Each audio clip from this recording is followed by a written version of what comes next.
In this guide, I'm going to show you how you can use clutch here in Forza Horizon 6.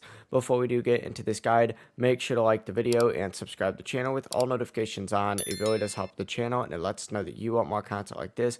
We'd greatly appreciate it. And if at any point throughout this guide you did have any questions, just ask them down in the comment section below and we can help you out further. I'm going to be doing my best to reply to every single comment down there. Now, first things first, you do need to make sure that your shifting is set to manual with clutch.